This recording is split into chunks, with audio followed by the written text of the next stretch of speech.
You go in and there is a Tyler, and you immediately are all like, he's got an apple. What's up? And suspenders and stuff. Like, here you go, Miss May. You let me know. Well, I definitely think there is a Tyler who's can be described exactly. No, the one Tyler I know was the that nerd. guy? Yeah. Was the nerd. Yeah. Will you give me another one? Absolutely. Have you done? So you taught some of the stand-up principles to teenagers. Have you done any other comedy teaching outside of that? Yeah, I TA'd an adult stand-up class, and I will substitute teach for that class. Oh, where? At the institution. Okay, that was my first guess. Yeah. Cool. Nice. I have not made it over there ever, but I need to. Oh, yeah? Yeah, I want to go over there. Just haven't done it yet. Yeah, absolutely. It's interesting how many different things, even now that it's like, okay, well, I've crossed these venues off, but I have not done other things. My personal thing is I'm moving on to I need to go to more stand-up venues. I'm like, where are the stand-ups hanging out? I need to talk to them. Why? I don't know. It seems like the right thing to do. The way you said that, I need to talk to them. It's like, I got a bone to pick with comics. Oh, no. Why? Just imagine, walking in with a clipboard. Just, hey! Like a middle school principal. I mean, talk to y'all. To be honest, Hey! that's kind of how I walk into every room. That's how I'm perceived everywhere I go, and I really just have to start embracing it. I storm into rooms. That's great. Kick it open. Maybe break a window. Yeah. I love that. Imagining you do that and then just listen up. Hey! See here! Just do one of those. See here is so much better. Yes. Ooh, man, to see here when you just gird up your loins. See here! People really see here. Do a nice knee bend as you're just getting in there. A leisurely lunge. Yeah. See here! Just nice chest lead. Do you know where the restrooms are located? Thank you. Well, all right then. I appreciate your time. I appreciate it, Tyler. Thank you very much. And that, ladies and gentlemen, is how you write a joke. Oh, man. When did you know you wanted to do stand-up? What was the earliest, you can remember just being like, oh, I know how to make noises that make laughs happen. For real, that's how I recognized it. I don't know. I was talking to someone yesterday about how when I was a kid, I was a real smart kid. When I was in pre-kindergarten, I could read before I got into pre-kindergarten. And then they found out that I could read and did a bunch of tests and stuff. And then they told my mom that they were going to skip me to second grade in the middle of the year. And she's like, nope, she's 4. Y'all figure it out. So, I just didn't want to do... There were a lot of kids stuff that was just boring to me, like Sesame Street. I didn't want to watch that. They're sounding out words. I don't have time for you. So my mom would put Sesame Street on, and then I would change the channel to Hollywood Squares and watch, oh, God, Joan was so funny today. I was such a weird kid. I'd watch Joan Rivers and, Bruce Valanche and all of them, and I was like, this is what they do. This is, they're just here doing funny stuff. And I recognized that it was a game show, but I was like, these people, it sounds like these people have stuff where they make people laugh apart from this. And I knew, Joan Rivers did other stuff as well. But then, it was that and, people like Whoopi Goldberg and all of that. And I was like, that's what I want to do. And my mom will tell me about how she would, walk in on me and see me, making up little scenes for myself and doing them in front of my dolls and all of this. And was it a weird embarrassing moment when she walked into your room and you just almost like she caught you masturbating, but you're just doing scenes for yourself? Pull a blanket over. No. Well, at the time I didn't realize she had seen me, but I heard her telling someone about it. She's like, oh, this one likes to make up little things. She was on the phone oh, hey, this is my hi, Mom, this is this and that. Telling someone about something that I had done. And I was like, oh, okay. I guess she didn't think it's that weird. I guess she thinks it's kind of charming. Were your parents like super Yeah, supportive mom of it likes it, so. all the time? Did they have were- expectations? for you? Yes, because Yeah. I was a smart kid, and they were Right. like, "You could easily be a doctor." And like, my parents came over from Nigeria. You know, they're both in the health professions, and they're like, this, what you want to do is subjective. It is so subjective. You can be the best person, doing something, and no one has to do anything for you. But like something like this, where it is not like you can't get denied as a doctor for your skin color or for your last name or for any, they're not gonna, we're in a shortage for, healthcare careers anyway. So it just makes more sense. And my dad would always be like, Michael J. Fox, he used to sleep in his car before he, made his career. And I was like, well, it's like, you're gonna need to buy me an expedition. If you really think I'm gonna live in it, I'm just saying, help let's out. plan ahead. A little bit longer than thinking Michael like J. a, Fox, I'm gonna need some leg room. Don't want to be cramped. But they're supportive. They just want me to be happy and be able to take care of myself. So, they would prefer, if I was doing all of this, to move back in with them in the Rio Grande Valley. Not gonna happen. I'm just gonna go ahead and go on record and say that's probably not gonna happen. No, not at this point. Not I can't right imagine. now. Not this week. Yeah. I can tell you for a fact, not this week. It's not gonna happen. So I was at the, I don't know, maybe you were even there. I was at the Crunch Time cast and crew screening last night. Oh, were you? And yeah, and I saw you in it, and it was fun to see. It was a veritable who's who of Austin actors, really.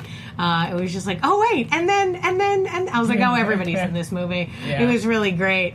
And I wondered, have you done any other films? Are you like moving towards that? Or are you mostly just traveling with stand up? Do you have other plans in the pot? I was actually, before I started comedy at all, I was an actor. Great. I was in a movie with Vanessa Hudgens. Mm-hmm. It's called Band Slam. I Nice. still get little bitty checks and stuff for it. It was great. My Nice. scene in Band Slam, like the scene after it, was the scene with David Bowie.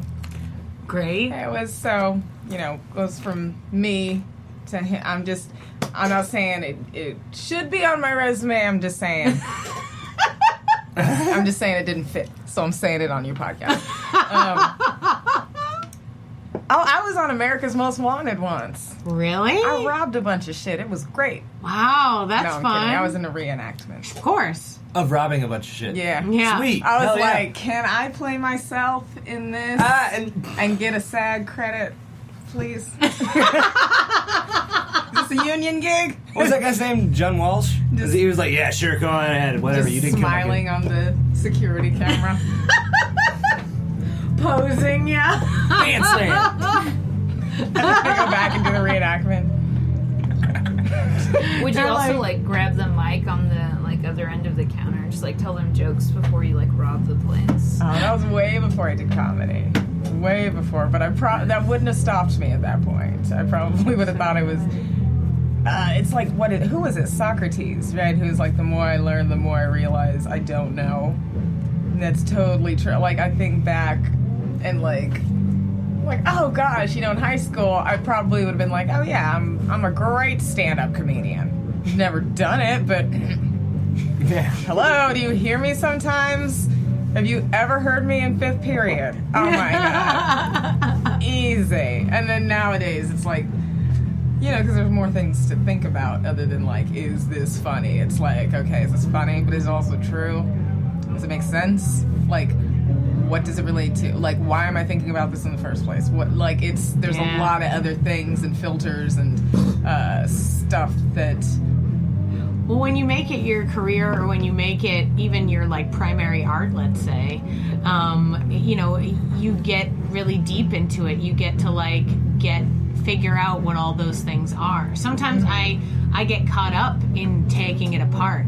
I have a hard time watching comedy shows on television because I literally am like watching it like I'm a scientist, and I'm like, here we are at this point, this is what's happening next. Yeah. I'm like anticipating beats. I'm like, commercial break, like certain things where it's like I can't get away from it anymore. You can't turn it off. Yeah. But I feel like it's just the nature of moving up in any career. You learn more, you get to the next level, and then you're like, great. So it makes total sense that when you first started acting, you thought one thing, and then you learned something else, and now you care more deeply about the way. I noticed that, though, a lot of people who... and it's weird, I notice this a lot more with guys that start stand-up, is they have all of these plans and ideas for themselves and their careers before they've done it once. And it's like, what if you start doing stand-up and you don't like it? Yeah. But you've named your album already. So, and, like, those are, like, the worst, like, those are, like, the worst people to want to, like, talk shop with, or who want to talk, because, like, I can nerd out over jokes and, like, comedy, like, like, forever, but not with someone who hasn't ever done it, because then they have the ideas that I had when, before I started stand-up that don't make sense because they don't know. Yeah, but that's kind of where you're at then at this point in your career. You're helping the other people get from one side to the other.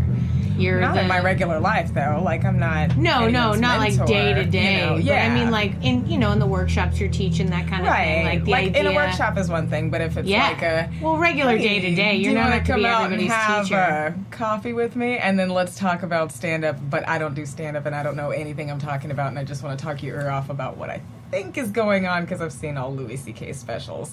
No, can we talk about anything else? Like. Because at that point, it's like, now I've got to, like,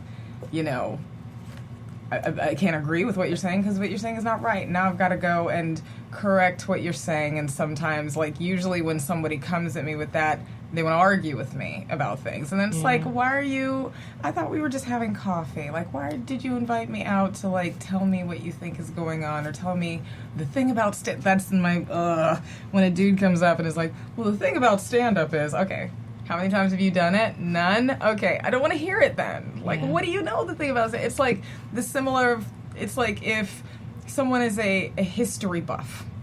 They love history.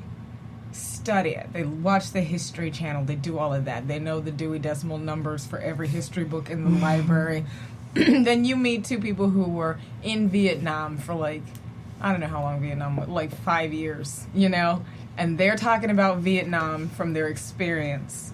I saw this. I saw that. I was there. This happened. Someone who's a history buff comes in and then wants to be like, well, this happened in 19-something, and this happened then. It's like, yes, I understand that you've read that, but I was there when this happened. Yeah. So you don't tell me what happened because of what you read in a book. I will tell you what happened because I saw it. Mm-hmm. You see that R I added? No, I was just saying, you get British for like a second. Yeah. I knew it. I was like, this is probably a good place for a wandering R. That's great. No. I'm from Boston, and that's how you say "sar." Sorry. That's how you do it. So I was like, oh, she spent some time in Boston. That's what I immediately thought. Have you? Valid. Little bit. That's so funny because I wrote traveled the globe, but I only wrote 3 places that you mentioned. Yeah, I've been to Boston a couple of times. Good. I like Boston a lot. Have I traveled the globe? I've traveled the country. Oh, please. I'm just curious. Oh, like different places? Yeah. Okay, let's see. New York, Boston, Florida, all over. Florida. Yeah. Florida. She's pronouncing it like she should. I know. Like she's doing from this. there. I can't tell if this is just for you or. A lot in the Midwest, Nebraska, Illinois. I've been to Iowa, but not for comedy. California. Murdered a person there. Portland, Washington, Pennsylvania. I'm dying to know why you went to Iowa. Yeah. What'd you go to Iowa for? I'm from Iowa. Oh. I was born in Iowa. Oh, interesting. I thought you were gonna be like, Maybe not. there's that Writers Institute there where people go. Oh yeah, and I write went there when I novels, was a so- baby. I was a baby novelist. I wrote some stuff. I'm a tiny baby novelist. I told you I could read before pre-K. I wrote a book. It's totally It's not great. a It was big about deal. cats. It was great. It was like